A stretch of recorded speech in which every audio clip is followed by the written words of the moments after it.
Welcome, Taurus. This is Regina from Pacific Tarot, getting ready to do your May general reading.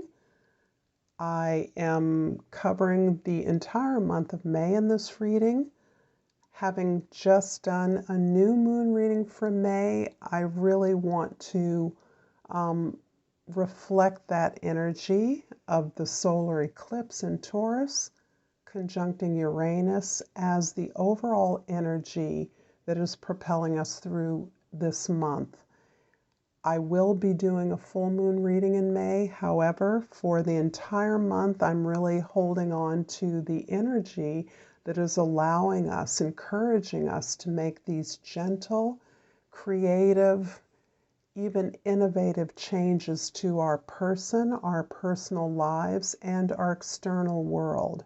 So this is at a time where we could be very fixed, feeling very stubborn about things, the way things have been, fearful of change.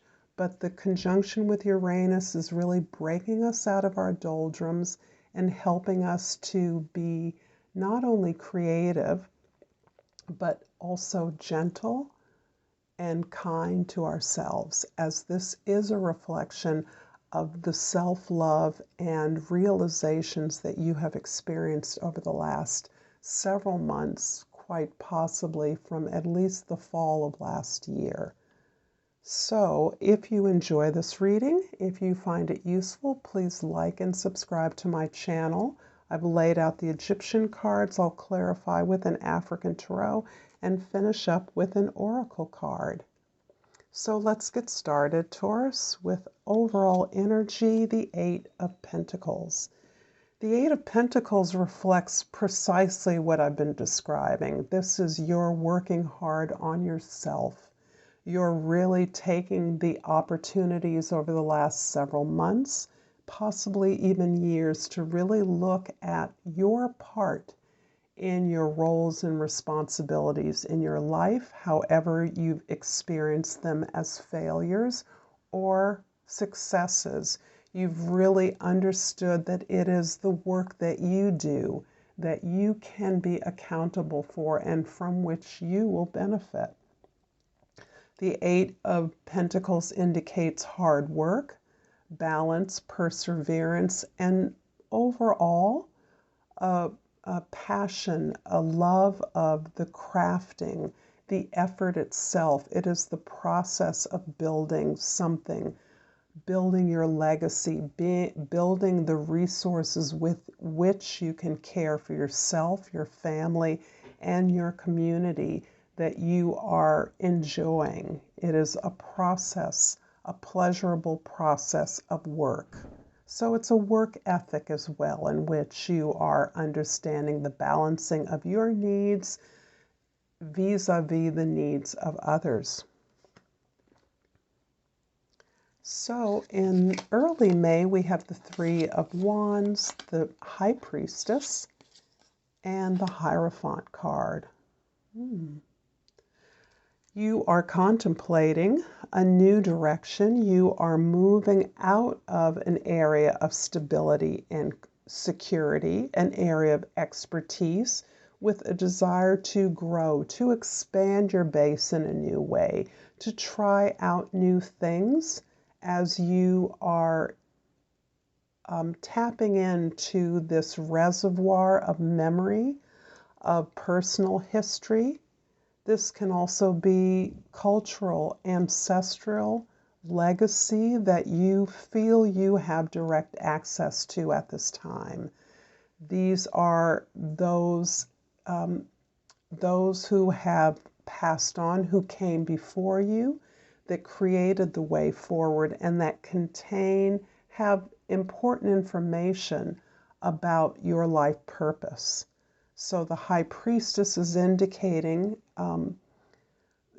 an old keyword is science, and I love that for the High Priestess, because the razor sharp understanding and use of intuition is precisely what the High Priestess does and applies in her life.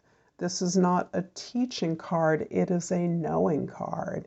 It's a card where you are able to tap into that reservoir of divine and ancestral history and heritage, all toward the effort of making a commitment. This is you even renewing a commitment to family, to learning as you teach or share.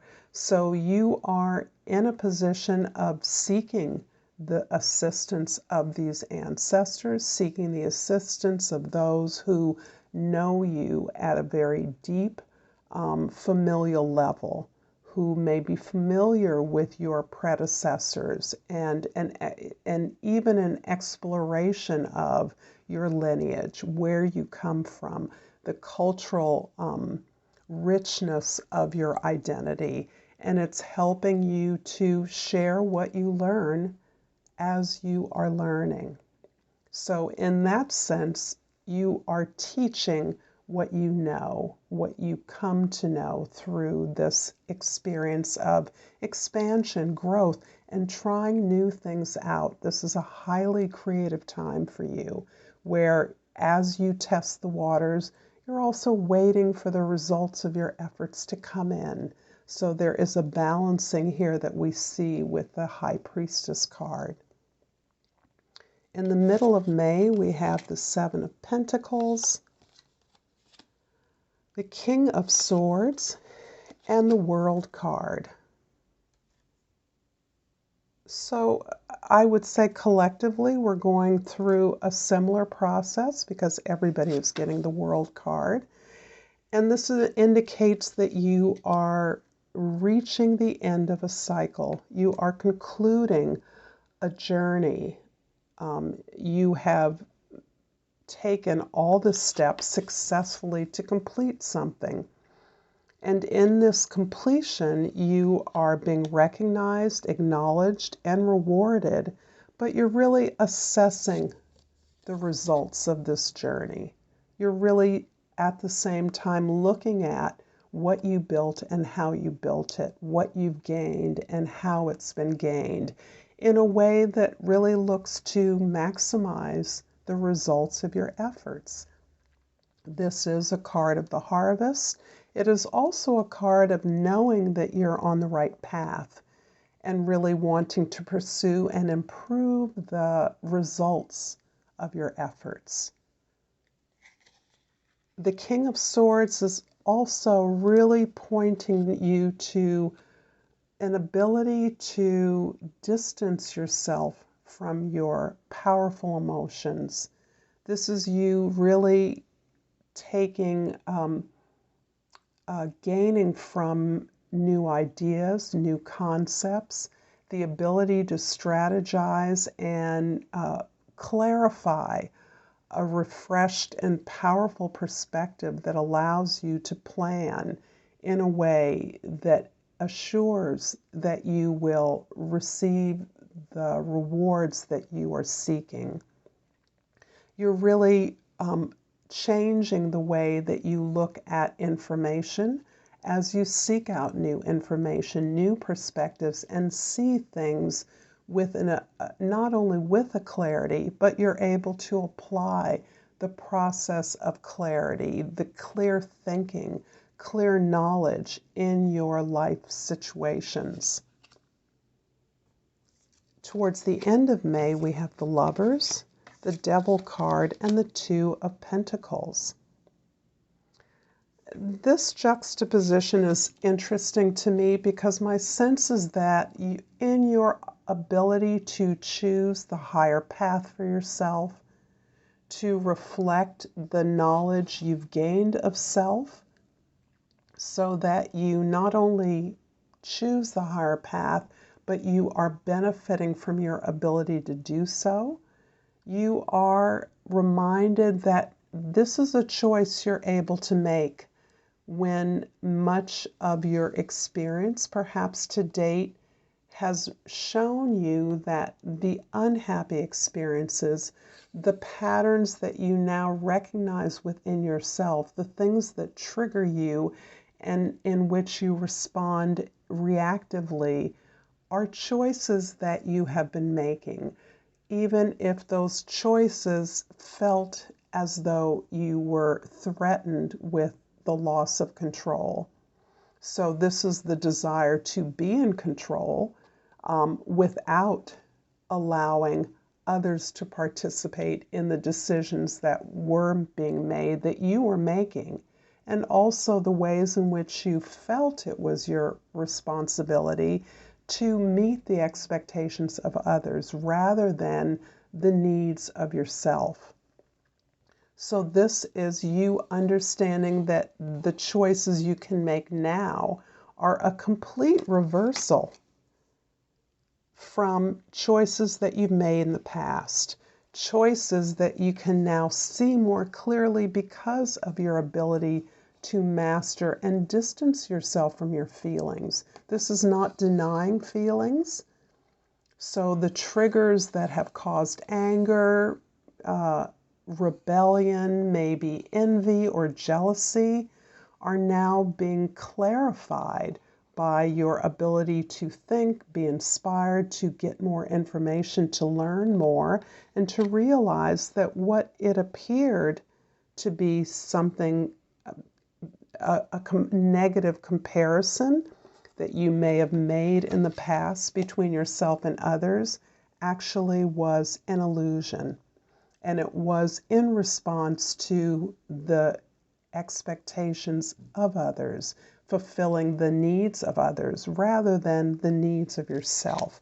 You are now in a position to do so, to choose, to know what's best for you, and to move in that direction. Or at least, if you're not always choosing the higher road, you recognize that the higher road is there in a way that you never have before.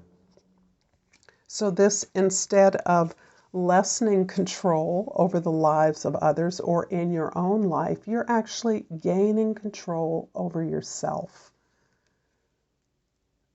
The Two of Pentacles indicates this tremendous dichotomy in your awareness of the opportunities before you. And it is showing that your ability to be successful at this time, to gain, to commit, to go back and pull from your memory, your history, is part of what is propelling you forward. And the Two of Pentacles indicates that you are learning a lot. You are, in many ways, trying to keep up with the new opportunities and the new circumstances that you find yourself in.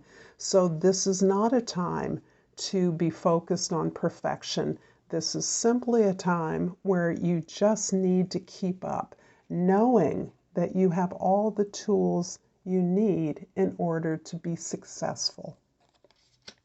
I'm going to clarify the middle card, the King of Swords, with, I have two cards here, Strength and Justice.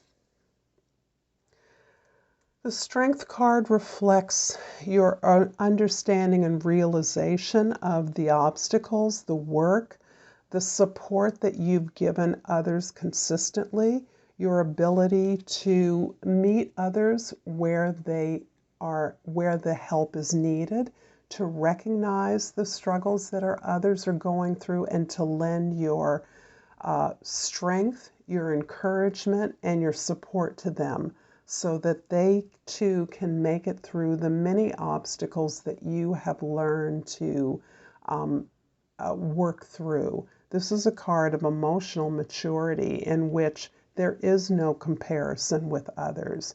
You do not compare yourself to others in their time of need. And the Judgment card is saying, through all of this, through this recognition, this completion of a cycle, the ability for you to move forward, understanding your best effort, is this understanding and this response to the call of your life purpose. An understanding that you have a unique contribution to make. That's why you came to this earth, to make this particular contribution, that you are fulfilling that call and that purpose, and that all others involved too have a purpose and plan, which as you now have an opportunity to meet an opportunity or situation that didn't go well in the past, you now have an opportunity to make it right, to correct it, to do it better than you did it before, or to extract the potential out of a situation or a relationship that you were not able to recognize or fulfill in the past. So there's kind of a rebirth here in your current situations and in the opportunities before you.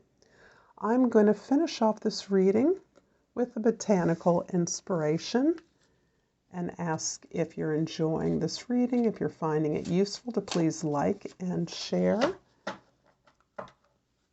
like and subscribe, and comment. And I pulled hibiscus. The two key words here are beauty and happiness, so befitting of Taurus. John Keats says, "A thing of beauty is a joy forever." I'm going to leave it here, Taurus. Thank you for your time and attention.